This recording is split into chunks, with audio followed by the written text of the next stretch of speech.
mga pag-akyat ng isang magma, isang body ng magma na nagmumula pa sa mas malalim na parte papunta doon sa isla.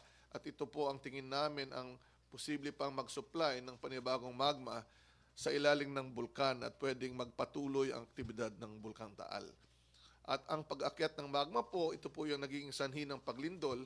At dahil napapaumbok po ang lupa sa kapaligiran, napapaangat niya at napapalapad ng kaunti ang lawa kasi nasa-stretch. Para pong ang ating pisngi ay sinuntok nyo, magsa-stretch po yan.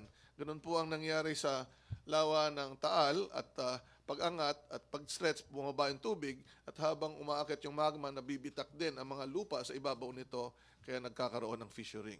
So yun pong senaryo na yan, ito po yung model na nakikita natin ang nagpapahiwatig na dapat bantayan nating maigi at maghanda ng mabuti dito sa Taal Volcano. Kagabi din nagkaroon ng mga paglindol sa Mabini, Batangas.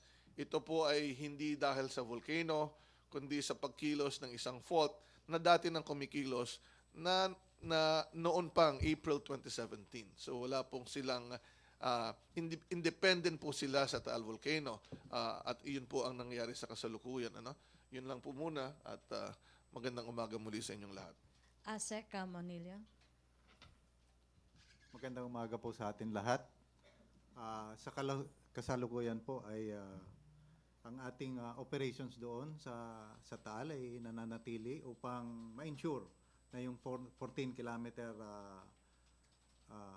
exclusion zone o yung zone, danger zone na in-establish at sinabi ng Phivolcs na dapat ay walang tao na mananatili doon dahil ito ay napakadelikado para sa kanilang buhay. Ito po ay pinapanatili natin as much as possible na wala ng tao doon. Although there are some reports na meron pa rin yung mga tao na pumapasok or nandun pa sa loob, we hope that they would heed dito sa ating panawagan na sana sila ay lumabas at pumunta sa mga evacuation centers para din po ito sa kanilang safety. At kung meron man mga mga local government officials that allows the entry of their people, I hope that they would stop that dahil ito po ay hindi natin pwedeng i-determine kung kailan darating yung eruption na ito. The danger is there, alam natin na darating, and masasabi lang natin na dumating na pag nangyari na po ito. And we cannot say na sa isang window na yan na 4 na oras ay hindi mangyayari yung eruption na yan. Sa atin pong response operations, ang cost of damages na determine ng ating Department of Agriculture ay nasa 3 bilyon na.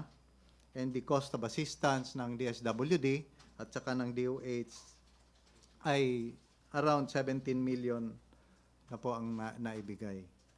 Ang displaced families, continuous pa po ang validation, and ang atin pong kasama dito, si Director Dumlao from DSWD would expound further yung procedures po ng identification at saka yung current prevailing number. Out of the 416 evacuation centers, lahat naman po ito ay nakalocate outside the 14-kilometer danger zone except for, based doon sa amin pong palating, ay except yung evacuation center ng Balete, and we would do something about it. So, I guess yun lang man po muna ang aking masasabi. Yusek Densing. Sa DILG naman po, sa punto ng public order and safety, nananatili pong matiwasay ang ating mga evacuation centers.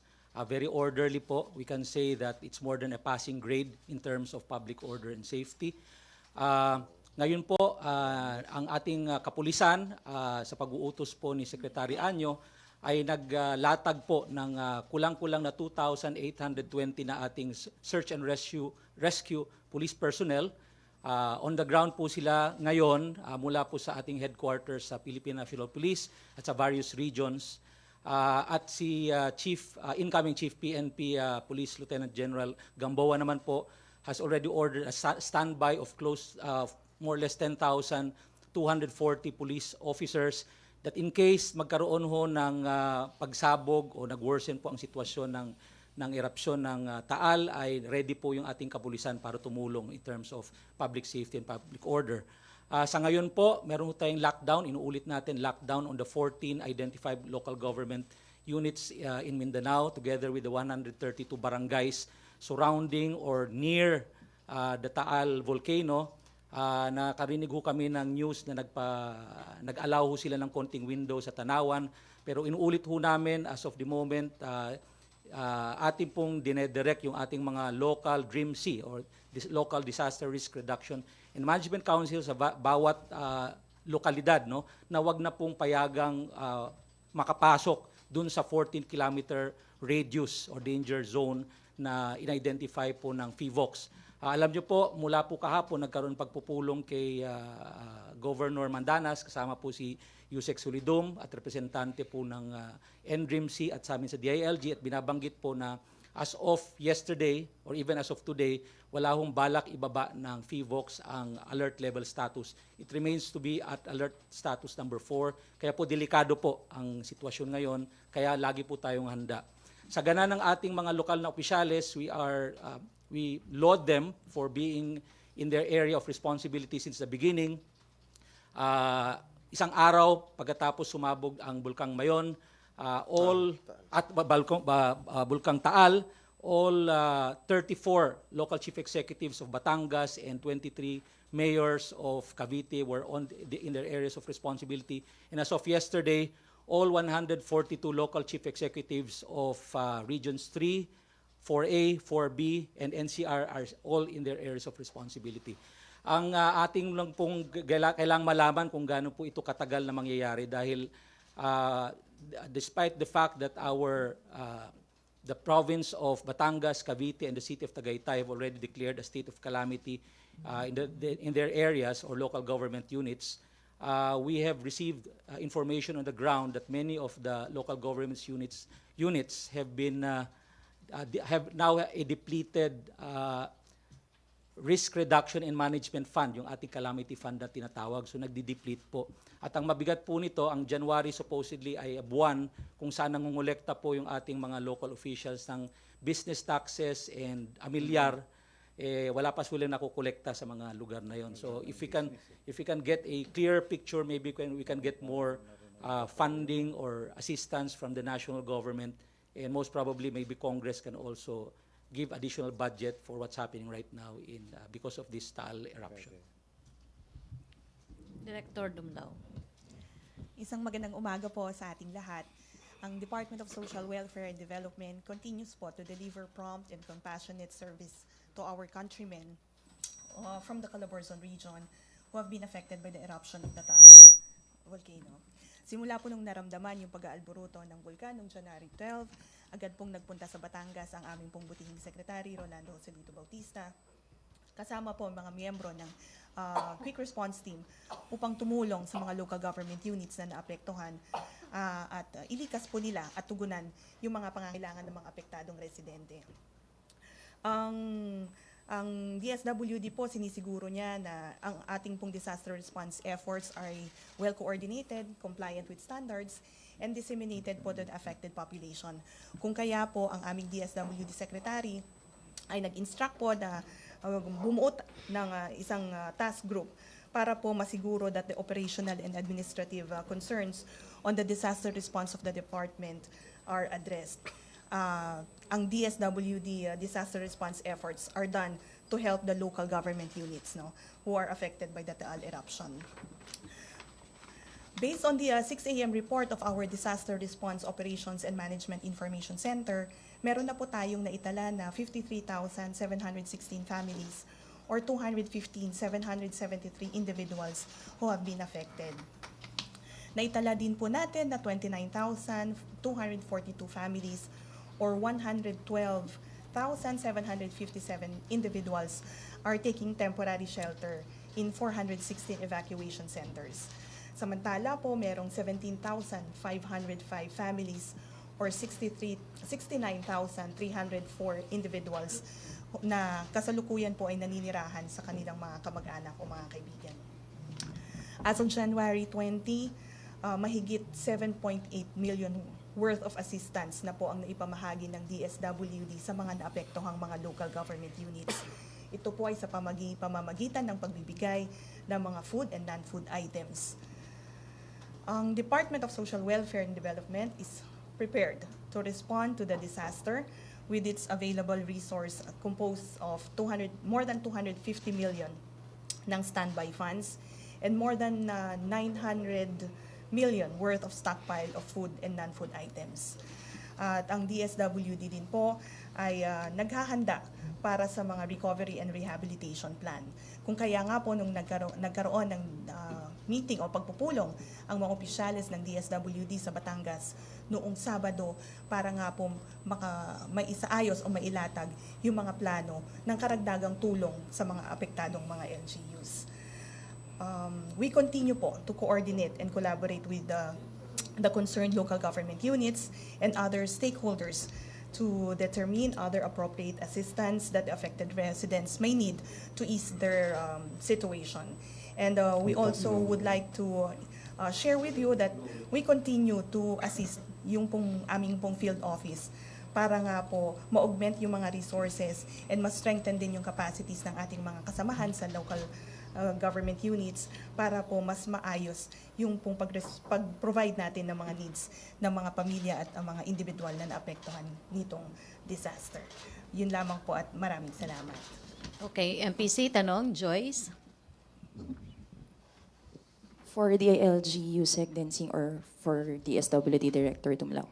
May recommendation po si Education Secretary Leonor Briones to at least transfer the evacuees to other areas so that the schools will be used by students and classes may resume. Tuloy pa rin po ba yung ganitong plano? What would be your recommendation on this? Pinag-uusapan po ito ngayon sa ating mga respective local DREAMC, ano? At ang naging isang naging pag-uusap nga diyan ay yung mga bata no na school children na apektuhan nitong evacuation, kung pwedeng tanggapin po ng mga malalapit na mga eskwelahan na malapit sa mga evacuation center. At the moment, kailangan pag-usapan niya ng malaliman pa sa ibang mga sektor, especially sa local DREAMC dahil pag tinanggal po natin yung mga evacuation centers, hindi pa natin na-identify kung saan sila pwedeng ilipat. So, importanteng malalimang pag-uusap at ma-identify kung saan ba talagang pwedeng paglipatan bukod po sa mga eskwelahan ng mga lokal na gobyerno. So we will not be expecting resumption of classes anytime soon sa mga evacuation centers? Sa evacuation center, kung nasaan po yung mga estudyante at saka mga evacuees, wala po. Although kahapon po, ang banggit po ni Governor Mandana sa ganang ng Batangas, wala pa pong klase ngayon pero mukhang tinitingnan niya on a day-to-day basis starting tomorrow. Kung tingin niya po pwede nang gamitin ang eskwelahan at pwede nang ibalik ang mga bata sa eskwelahan, ibabalik niya na po ang pagdedeklara ng patuloy na klase simula bukas. And another thing, si Health Secretary Francisco Duque also called on to the private sector for donation of portalets because it's also a challenge sa evacuation centers. May mga dumating na po ba this past few days from the private sector?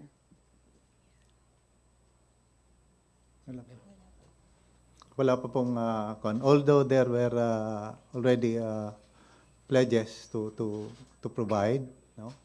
But actually ang ating in DREAMC have already provided some portalets, but considering the sheer number ng ating mga affected population, so mas kailangan po natin ng mas madami pa, no? And the AFP, the DND through the AFP would be constructing also these toilets sa mga sa evacuation centers.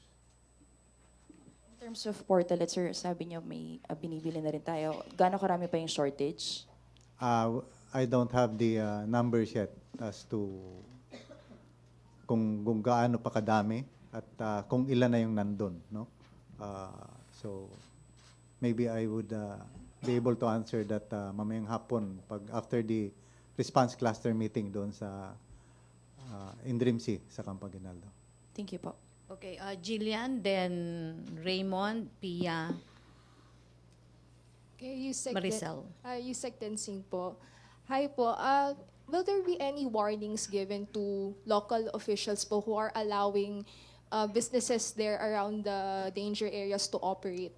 No more. As early as the second day, no more businesses are operating within the 14-kilometer zone. In fact, even Tagaytay, which is at the upper level, hindi yung barangay Tagaytay sa baba, wala na pong mga negosyo na nag-ooperate doon.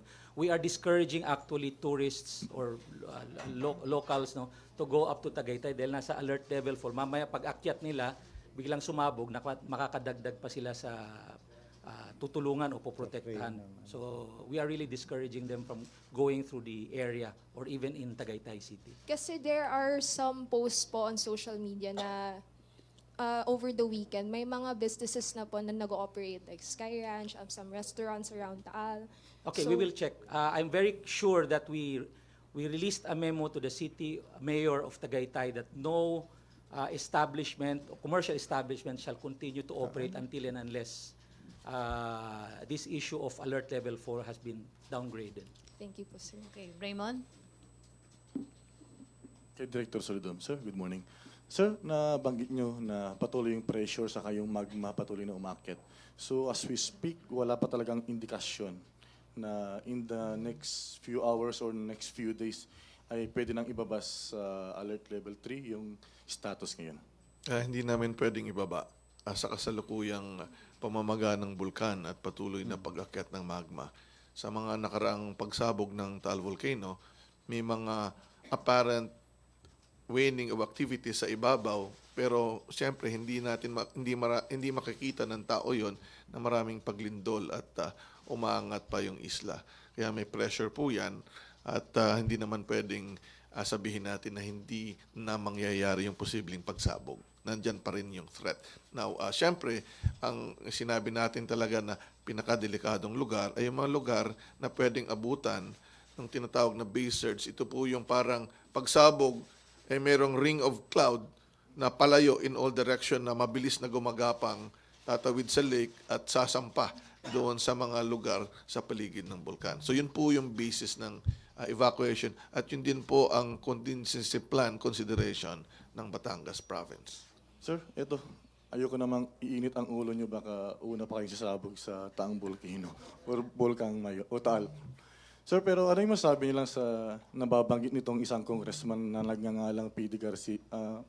Barsaga na magpatawag ng investigasyon kaugnay daw para sa kanya ay mabagal o hindi up-to-date na pagbibigay ng warning on the eruption?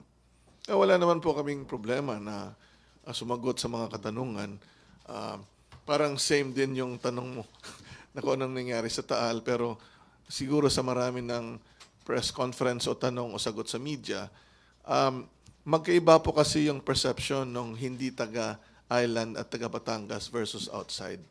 Na since March 2019, marami nang ginagawa at the local level sa preparedness dyan sa posibleng pagsabog ng Taal. So marami na pong mga meeting, maraming coordination. And sa local level na po yun. Pero pagdating po nung linggo, marami pong nailigtas na buhay dyan kasi yung mga tauhan po natin sa Buko, Talisay, Batangas, ang nagtatawag sa mga residente at mga opisyales na magsilikas na sila nung nagkaroon na ng maraming paglindol at nakakita na natin sa ating camera yung paglabas ng steaming.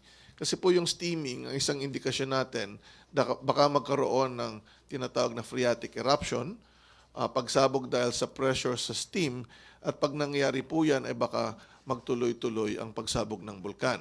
May mga cases din naman po nung unang mga activity ng Taal na walang paglabas ng steaming, walang nangyayari. But dahil po sinabayan nauna yung mga paglindol, marami na pong lumilikas by then. So yung warning na official, nauuna na kaming nakikipag-usap doon sa mga primary stakeholder na maapektuhan talaga ng pagsabog. Pangalawa, gusto ko lang din i-emphasize at ito yung i-remind natin na at alert level 1, bawal na po talagang pumasok sa main crater. Kasi nga po, ang dahilan doon ay bigla ang pagsabog dahil sa steam. At may mga kumakalat dyan na video na merong nag-attempt sana na pumasok at nakita yung pag-usok, umalis sila. Yun na po talaga yung talagang delikado na. Kaya nga binabawal po nating pumasok doon sa crater plus mga lugar na kung saan lumalabas yung usok, katulad nung sa Daang Kastila na maraming lumalabas. So, yun lang po ang gusto kong ilahad. And of course, we are all open to questions. With that, maraming salamat po, Director. Okay, Pia, Maricel, and then Cecil. Kay Director Saludo. Sir, how would you describe yung activities at Taal Volcano? Can we say that there is an escalation of volcanic activity or same pa rin po dun sa the days after the phreatic eruption? Well, compared to the other day, kasi 24-hour observation period ang aking inilalahad, magmula po kahapon ng alas 5 ng umaga hanggang kanina. Pero nga, dumami po yung steaming ngayon. Pero compared to the previous day, kahapon maraming gas. At magmula nung isang gabi, marami ako mismong napapansin na kakaibang mga lindol na ang ibig sabihin ay gumagalaw yung magma and more importantly, pinapakuluan yung groundwater sa ilalim ng isla kaya nagkakaroon ng mga paglabas ng usok in pulses. So pag yan po ang nangyari, pag nabara ng konti yung usok at may nagpuntang isla, baka masabugan sila kung malakas-lakas ang pressure ng gas. So it's not really escalating but in reality, maintain yung kanyang usad ng magma pailalim. Pero yung activity sa ibabaw, hindi masyadong nagbabago except nga na yesterday mataas ng gas. So, overall, mas a little bit in terms of gas, mas marami na pinakita ang gas. So, nandoon yung threat. Hindi naman siya nagwe-wane. Thank you, sir. Okay, Maricel. Hi, sir. Good morning. Yusek Densing. There have been reports na meron daw pong looting in Batangas na nangyayari despite yung mga pagpapa-evacuate dun sa 14-kilometer danger zone. Have you received reports about We it? received reports only in the initial days. No? But as of today, naka-lockdown siya and there are clear instructions that our police personnel on the ground on those areas where there are no more people in the barangays, na umiikot po yun sila. So our focus right now is zero casualty. As of today, wala namang casualty. The 3 deaths reported are not Taal Volcano eruption-related deaths. Preconditions yun. Sa looting, we're still focusing on zero looting on the ground and at least in the last 4 or 5 days, we have not really received any report of actual looting. Talaga binabantayan po ng ating kapulisan yung mga area na pinag-alisan ng mga tao. I think, sir, kasi yung reporter namin sa Batangas, nakausap lang yung resident yesterday. And I think the resident was complaining na nawala daw yung mga alaga nilang hayop nung mabigyan sila ng chance to go back to their places. Baka naglakad lang elsewhere. Naglakad-lakad, hindi lang nila kita. What is important is yung property mismo. May nawawala bang TV, may nawawala bang mga gamit sa bahay, pera. Wala ho kaming report na ganyan. So kung pinag-uusapan natin mga hayop, most probably hindi naman siguro kinuha or accidentally nakuha nung bumalik. Pero I'm sure this is not officially a looting issue for us. Thank you, sir. ASEC Manila, I think I understand why we are discouraging the residents to go back doon sa kanilang mga places because of the danger. But I think one of their concerns, syempre yung kabuhayan nila na iwan doon, which is yung mga alaga nga po nila. So how do we plan to respond to that, sir? Well, we already asked the PDRIMO and the different DRRMCs of the municipalities to take care of the to account, di ba? Ano yung mga kailangan pang i-save doon? Supposedly it has been done since last week. Para kasama rin naman talaga po ito sa sa procedure supposedly to bring yung mga hayop nila pag umalis. Although hindi mo siya makakasama sa evacuation center, but there would be the different DRIMCs would be able to at least cater to the plight of this para maalagaan din po siya. So parang i-check-in din yan siya sa like in Albay po ganun ang ginagawa. The barangay when it evacuates kasama yung kanilang hayop. And ito po ay meron ng pre-designated na mga area kung saan doon dinadala. Of course, this one is a new one dito sa Taal. Yung Mayon volcano naman kasi mas frequent yung kanyang eruption doon. So nagkaroon na tayo talaga ng procedures doon sa Albay. So this is being addressed by the different disaster risk reduction and management councils and committees sa munisipalidad at saka sa buong probinsya. Thank you, sir. Okay, Cecil? Kay Yusek Solidum po, you mentioned earlier na meron pong earthquake dun sa area po ng Mabini, Batangas. But is there a possibility, sir, na although it's a tectonic po yung origin ng earthquake na yon, na magkaroon po ng epekto po yun doon sa Taal just to appease the affected residents po in Batangas? Well, may nangyayari na po sa Taal Volcano. Kahit wala po yung lindol sa Mabini, paakyat na po yung magma.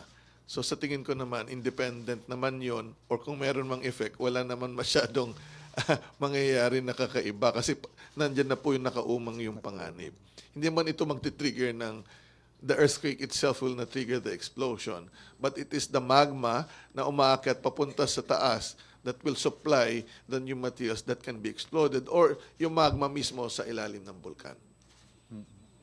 Kay Sir Dancing po, sir, you've mentioned earlier, depleting na po yung fund ng mga local DRRMO.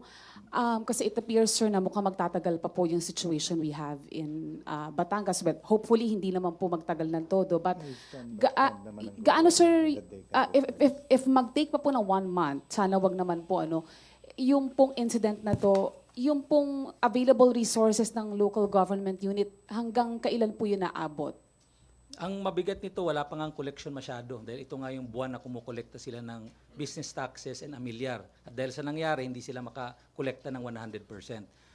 Pangalawa, yun nga, yung kanilang calamity fund or yung RRMC fund, no, na wala na. In fact, nabagit sa akin isang mayor sa Batangas na zero na raw siya.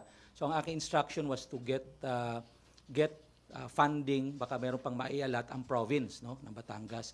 Pangalawa, siguro I would like to announce that Speaker Alan Cayetano has already called upon us at the DALG to meet with him at the soonest possible time so that we can talk about the assistance that Congress can give to this situation right now. So hopefully we can get additional funding through Congress or sa pondo po ng Office of the President.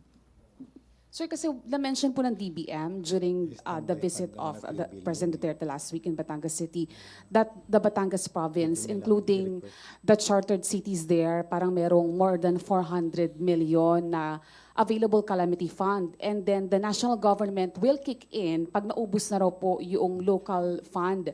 So right now, sir, meron na pong mga LGU, you've mentioned earlier, sir, meron na pong nawala, no? But paano yun, sir? Yung assurance lang, sir, na yung pagpasok, sir, ng national government, yung available funding, sir, ng national government, mabilis. Especially the President, sir, has mentioned na 3 days lang daw po dapat ang processing, sir, ng needed fund by the LGU po. Based on our experience from the assistance coming from the Office of the President, it's really fast. Not even 3 days. They can process it within 24 hours, especially in times where there is a calamity. In fact, our experience is we immediately give assistance through the various agencies, OCD or DSWD, if there are disasters happening on the ground. So it's quite possible that it can be used immediately. I think for 72 hours is already long. Right now, as I mentioned, dun sa mga munisipyo at nawawala na, naubusan na ng calamity fund, pumunta sa kanilang provincial government to ask for assistance from the provincial calamity fund. Sir, meron na po ba tayong long-term plan if in case lang umabot pa ng months ito pong crisis that we have in Batangas? Sa Republic Act 10-121, no, yung response really and recovery is nasa DSWD. So ang DSWD will take the lead on that. For rehabilitation and recovery, nakaatas po yan sa NEDA. And from what I know, as of last week, NEDA is already crafting a rehabilitation and recovery plan once this crisis of the Taal volcano eruption ceases. On the part po of DSWD, ma'am, Kasi kayo daw po yung more on response po eh. So, if in case umabot po siya ng several months, are we, pinagpaplanuhan na po ba natin what are we going to do po? Yes po ma'am, yun nga po yung nabanggit ko na last Saturday nagkaroon po kami ng pagpupulong doon sa Batangas City para po mapag-usapan ano yung recovery and rehabilitation plan para po nga po doon sa mga naapektuhan. Of course, kasama dyan yung pag-i-implement ng emergency cash transfer in lieu of the family food packs. Nandyan din yung provision of the emergency shelter assistance. Meron rin tayong mga rehabilitation of affected infrastructures through food for work and cash for work. We also are coordinating with the different government agencies para naman dun sa pag-fill up ng critical gaps in livelihood, particular in agriculture and in agriculture. And of course, tinitingnan din natin kung paano tayo makikipagtulungan doon sa mga local government units in the provision of the appropriate assistance para doon sa kanilang constituents. Can I add? No. Actually po yung pondo ng ng local governments, yung at kanilang in-dream fund, ito po yung initial na ginagamit. And when it's when it's depleted, they can actually request from us. Pagdating po sa response, even without makikita naman po natin na maski hindi pa tapos o nauubos yung kanilang pondo, DSWD is already there providing assistance sa kanila. Catering already yung management ng lahat ng evacuation centers. So, yun po ay ayuda na kaagad ng ating national government. But on other activities na kailangan na pondohan, they can actually request that through the INDRIMC, through the OCD, para ito po ay mapundohan natin. Other than those activities or projects na hindi kasama sa binibigay ng DSWD and other agencies. So enough ang enough naman po ang pera. Actually, kung ma-deplete po yung pera na nasa INDRIMC or yung allocated funds, still I guess ang alam ko merong 3 billion pa rin ang allocated na standby fund ang gobyerno. So when it comes to kailangan lang po na i-submit sa amin yung request, no? And of course para ma-process namin. Actually meron na rin na mga process o pino-process ata ng mga request as of now. I don't know kung dito yon or doon sa earthquake sa Cotabato. But yun naman po ang procedure doon. Once depleted yung kanilang in-dream fund, they can actually request through us. Okay. Kasi right now po parang merong wave of donation coming from the private sectors. Meron po ba tayong appeal para lang sir mas maging systematic yung tulong na nanggagaling po sa private sector just to make sure po na nothing's being left behind, no one's being left behind po, lahat ng hatiran po ng tulong. Tama po, we are highly encouraging itong pong mga kasamahan natin na gusto po na tumulong to please coordinate with the DSWD Donations Management Section. Nasa central office po ito ng DSWD, pwede po nilang tawagan sa numerong 8355-2849 Local 401. Napaka-importante po na i-coordinate natin lahat ng mga tulong na gusto nyo pong ipaabot para po masiguro yung proper management of these donations. And then of course, to ensure na lahat po ay nabibigyan, no? Wala pong na-overserve, wala rin din pong na-underserve. So coordination lamang po ang hinihingi natin sa ating mga kababayan. Okay, thank you, Cecil. Ace? Update lang po, no? So, ilan na po yung mga students na affected dahil na-disrupt yung pag-aaral so far? Sa amin po wala pa kaming data. I hope we will answer that mamaya sa mamayang hapon na press con because we will be calling for the response cluster meeting ngayong hapon.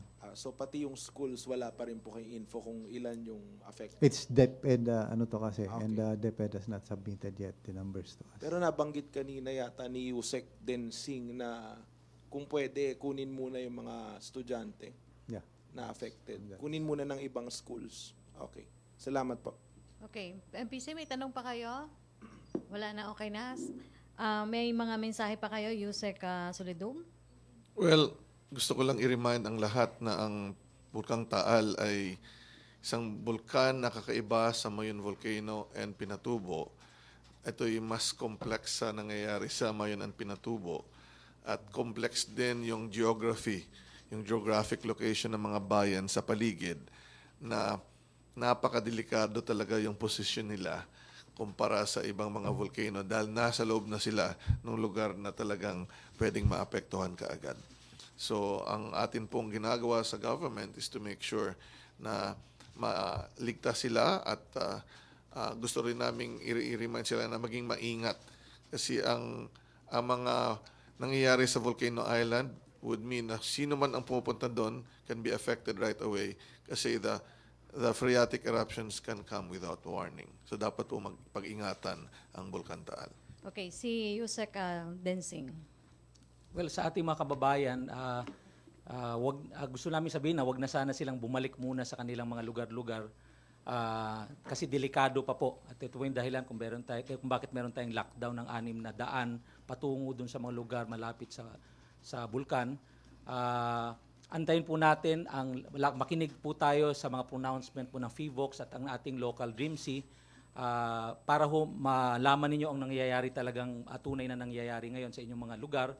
At pangalawa po, importante sa lahat, yung ating mga kababayan, sana wag ho tayo magkalat ho ng hindi tamang mga impormasyon or fake news. Because a few days back, somebody using NDRIMC or Phivolcs, sinabi nila nag-announce daw ng alert level 5, which to some extent may create panic.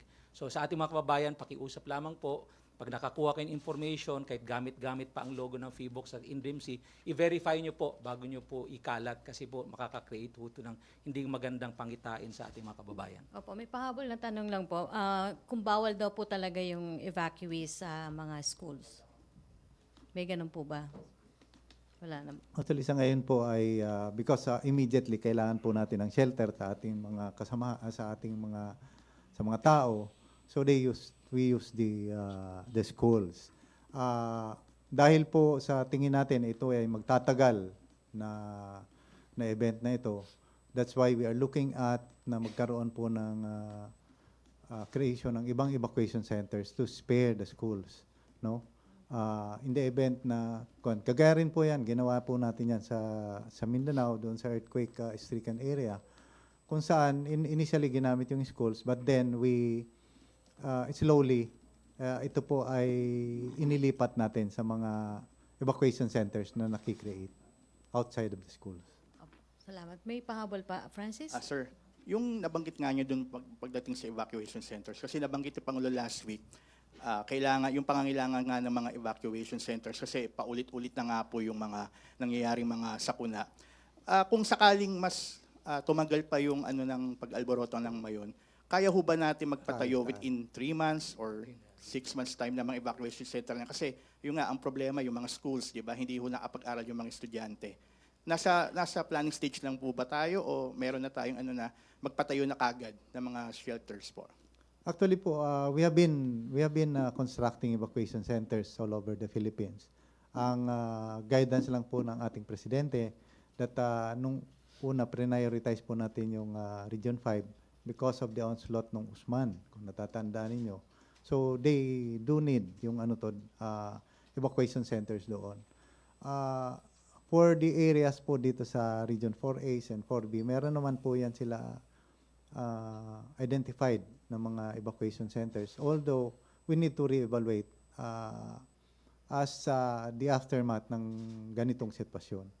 So, ang pinaka more pressing po na kailangan natin gawin ngayon is to build temporary shelters for these people para hindi naman po na di-disrupt ng matagal yung learning ng ating mga estudyante.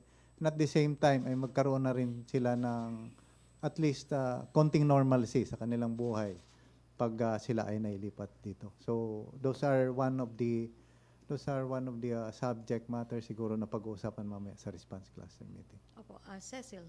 So May pinapa-clarify lang po ang office. Sir, yung kay Sir Dancing po, sir, yung coverage po ng memorandum that you have released pertaining to the commercial establishment na hindi muna dapat mag-operate hindi na unless pwedeng ibaba po ang alert level. Ano po yung sakop, sir, ng mga lugar po nung memorandum po na yon? Doon sa 14-kilometer radius.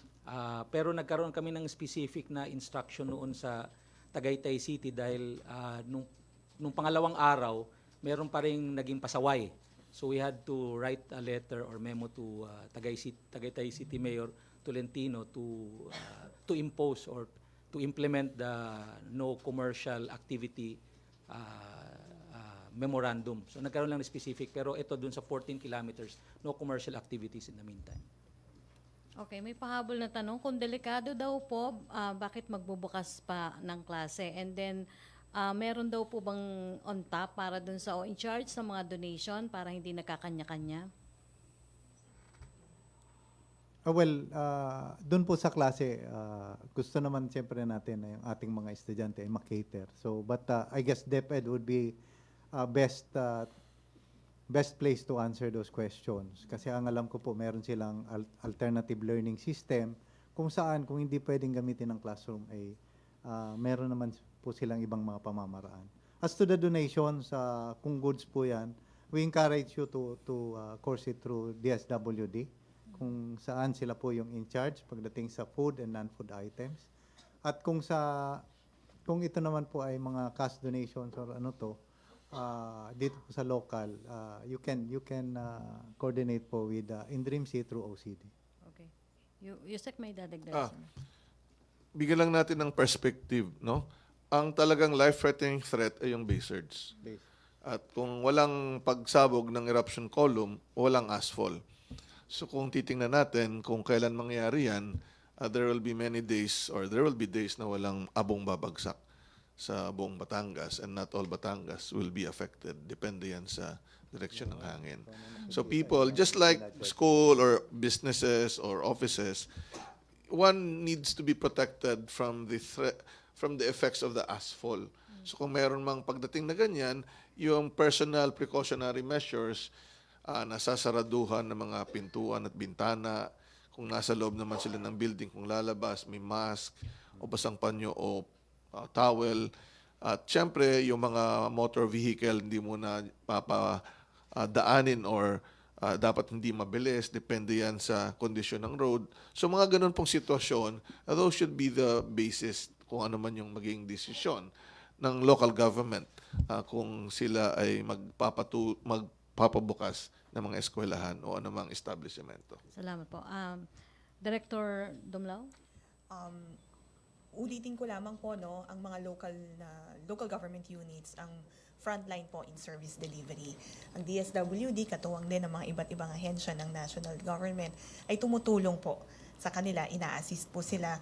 At ang DSWD ay tumutulong sa mga LGUs in terms of camp management, provision of family food packs and non-food items, and of course in the protection of the internally displaced persons.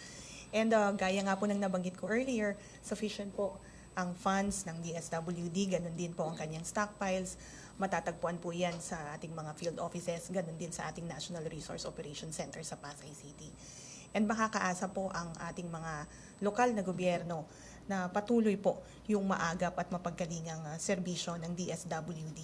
Patuloy po kaming mag-a-assist sa kanila para nga po makatulong naman tayo, no, sa pag-ibsad ng mga nararamdaman ng ating mga kababayan apektado. Okay, salamat po. Salamat po sa ating mga bisita. Thank you, MPC. Balik na tayo sa People's